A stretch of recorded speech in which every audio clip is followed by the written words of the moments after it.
नमस्कार. आपलं आयुष्य हे आपल्याच मस्तीत जगता आलं पाहिजे हे म्हणतात ते काही खोटं नाही. अलीकडे लोकांना आपल्या आयुष्यात काय चाललंय यापेक्षा दुसऱ्याच्या आयुष्यात काय चाललंय हे बघायला भारी वाटतं.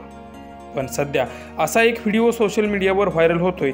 तो पाहून आपण आपल्याच आयुष्यात कसं सुखी असायला पाहिजे हे या व्हिडिओच्या माध्यमातून तुम्हाला नक्कीच समजेल. पण व्हिडिओ पुढे पाहण्याआधी आपल्या चॅनलवरती कोणी नवीन असाल तर आपलं आरजी मराठी न्यूज चॅनल जरूर सबस्क्राईब करून घ्या. अलीकडे लोकांना आपल्या आयुष्यात काय कमी जास्त आहे हे न बघता दुसऱ्याच्या आयुष्यात लुडबुड करण्याची सवय लागली आहे आणि यामुळे माणसाच्या आयुष्यातलं समाधान आणि आनंद गायब झाला आहे. व्हिडिओमध्ये तुम्ही पाहू शकता की ज्याप्रमाणे हे शेळीचं बाळ करडू बरोबर कोणीही खेळायला नसतानाही स्वतः एकटं खेळत आहे आणि स्वतःच्या आयुष्यात आनंदी आहे.